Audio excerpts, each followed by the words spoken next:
Darth Vader's quest for ultimate power and unyielding dominance was a path of which he could never quite complete, as the dark side twisted his once noble intentions into a relentless, almost monstrous hunt for control, forcing him into doing Palpatine's bidding in his relentless pursuit to hunt down the Jedi and rebels.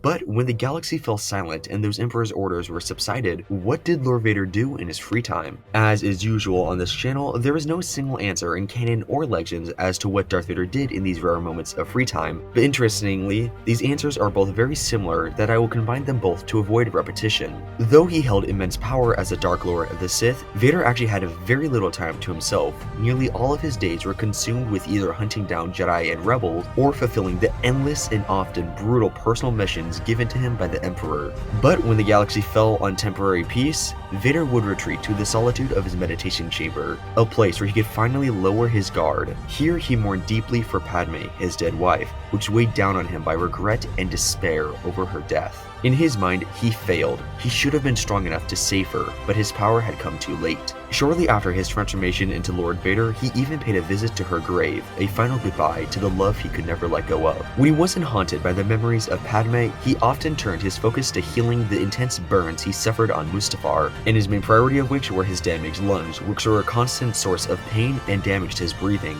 And he also despised the suit that confined him, making it his top priority in finding ways to repair himself. And fun fact, he actually did find a way to use the Force to heal himself, but this led Vader to realize that this could lead to a re-emergence of Anakin Skywalker, so he would stop doing this. His meditation chamber was his one true sanctuary, where he could actually remove his mask and feel, for a brief moment, as though he was free from his personal prison. And in this area, he would happily disregard both his mask and suit, which he saw as a symbol of his failure. But he also needed them to survive as a constant reminder of the path he had chosen. Here, he could also indulge in the rare comfort of eating real food, something that he could only do without the mask on. As while his suit did supply him with the essential nutrition and removing any need for actual meals, he despised the liquid food and preferred eating the real thing. But when he was in his meditation chamber, he savored eating as one of his few simple pleasures left to him, though his injuries often forced him to rely on a liquid diet. These moments of reflection primarily took place in his private strongholds scattered across the galaxy, particularly in his infamous fortress on Mustafar or in his palace on Coruscant.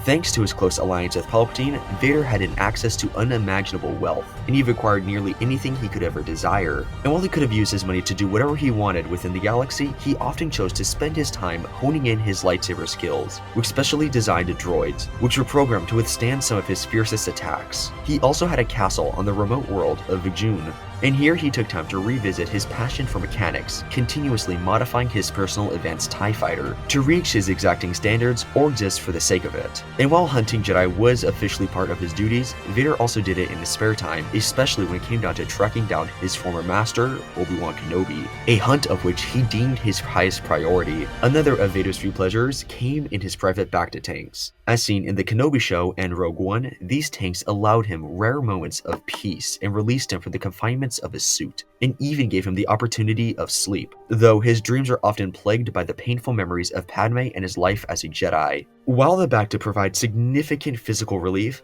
he limited his time in the tank, wary of any re-emergence of Anakin and memories of the light side of the Force that still lurked within him. And one thing that Darth Vader did in his free time that we know for sure he did in canon was he went as far as to hunting down Tusken Raiders purely for sport, going as far to wipe out an entire village of them on a whim to quench his unyielding rage. And perhaps most surprising of all, Vader actually owned a private retreat by the Great Western Sea on Coruscant, one of the planet's last remaining bodies of water. And it was basically his own private beach resort, a hidden piece of serenity amidst all the chaos of his existence. However, I highly doubt he ever had a chance to use it. Even as one of the most powerful beings in the entire galaxy, Vader still decided to focus on strengthening himself and the galaxy rather than spending time on leisure. But anyway, that is everything Darth Vader did in canon and legends in his free time. I really hope you enjoyed today's video, and if you did, it would mean a lot to me if you could like and subscribe, as it would help the channel out a ton. Also, if you did enjoy today's video, make sure to click on screen now to watch another one. And with that, my fellow Star Wars nerds, may the Force be with you.